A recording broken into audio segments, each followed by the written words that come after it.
Okay, now that is the problem. This is where you can help me a bit, yes. because I didn't have that understanding that it is at the discretion of those officers on ground.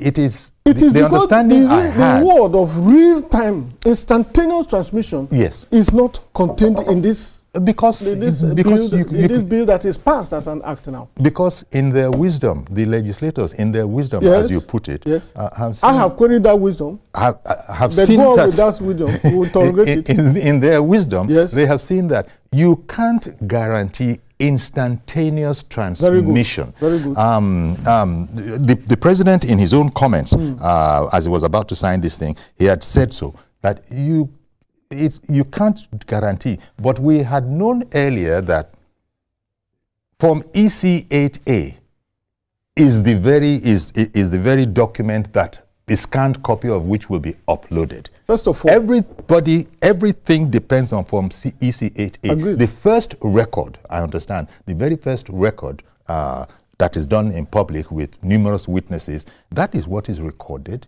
and subsequently scanned. Now, whether it goes, as we say, whether it goes is another matter altogether. And where that is a case, where that becomes an issue, then we have EC8A to back us up. So as the president was saying, perhaps maybe we should be querying the bandwidth available to us. Who does not know that we have bandwidth issues? You know it. I'm talking about you bank, and you know how many times have you sent money and that it has not landed, but it has left your account. So as far as you are concerned, we have done the needful. But as far as the recipient who is expecting it is concerned, nothing has happened. So this is a big issue, and this is what the Senate said has been removed from the equation. We will not be in any loss, whether it goes or whether it doesn't go. We will still send it, but we can always fall back on EC8A. Thank you. Can I now respond? I see the much you have done to re-echo the views of both the National Assembly and the President. And the majority of people. No. Yes. Majority of people. Yes, then, because you said majority of people for your point of view. So if you say majority of people, then there won't be noise out there. Why are people protesting? Because majority are speaking. You said no. Most people. No. And I'm saying most people don't see it like that. If you add the number of people in the House of Representatives, together with the 109 senators in this country, they cannot get to 1% of the population of this country. So when you are talking of majority, including the president, even the presidency, it cannot. So where do you get your most of the people from? Oh, my most of the people is the masses of this country, just a moment, represented by the civil society, represented by the professionals, represented by all the people you saw on the street in the last fortnight, explaining that this is the view of the people of this country based on their experiences. But let me don't distract me from the. Because when you say majority of the people had their say. Okay. They were allowed to have their say, but you can't say it was a mass. It wasn't a mass action. It wasn't a mass movement. Let's leave out. But it was recorded that some people protested. Let's leave out that majority. Yes, let's leave out most. I agree with you. Let me have the opportunity to respond to the concern that you have. First and foremost, it is a big indictment on the president, our dear president. Don't forget, we were comrades, we were colleagues in the struggle. I was the deputy national secretary of JACON all through that mad period, even if I was just barely 23, 24 years. I know him. It is a big indictment on the president of our country to say that why the rational thing cannot be done is because there is no guarantee on the bandwidth with which this can be effectively and effectually done. That is one.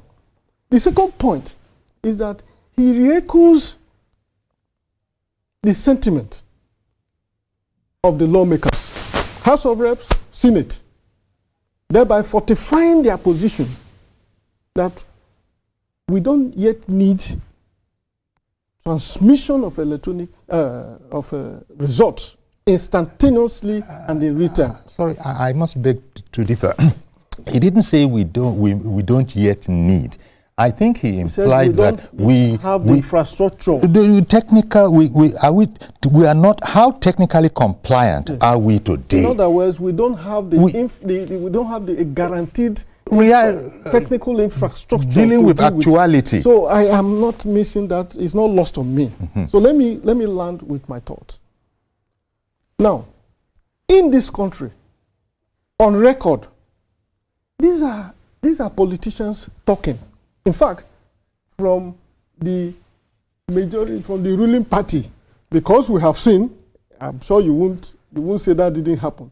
Opposition members of the National Assembly at a point walked out that this cannot be what they want, what they agreed, and what their people whom they are representing are insisting on, and they walked out. Therefore, if where we are is that people want to take care of an experience, a practical experience they have had in recent times, one would have imagined that it required the creativity of the same state actors in the capacity of legislators to get around it in a way that reflects what the people want. And I give you one practical example why they would have done that very easily. In this country, on record, the agency that has not just the responsibility, but the expertise to determine the efficacy, yes, of this infrastructure they talk about. When you talk of bandwidth, you are not just talking about 5 gig. It can be 2, it can be 3. It's relative. What that agency gave as a report, still verifiable, is that you have more than 95% capacity. 95% compliance. Compliance. Technical which is the same compliance that this, which is the same compliance that Mr. President is complaining about. The agency, except it is being denied, it cannot be denied because it's a record that is available and verifiable. What is more, those who have had the benefit to work in the same INEC and who have had first-hand experience. And here you're going to mention our friend Mike Igini. Mike Igini has proven to be a patriot in this country, yes, and a hero, and an authority. However, with respect to issues of elections and electoral processes in this country. Arguably is not. It is not just Mike Igini. I have listened repeatedly in the last 2-3 days to a colleague of Saze Uzi, who was a former Attorney General in Edo State. Mm-hmm. In fact, I think this morning he was also one of the, and all of these people are saying, wait a minute. In short, in the case of Mike, he said he has just realized that he has wasted a complete decade, and I congratulate him. The same thing that happened to me in the university. So you see, if all of these facts are available, and we're burying our heads in the sand, playing the ostrich to pretend as if these records don't exist, then the problem will continue. No. When you say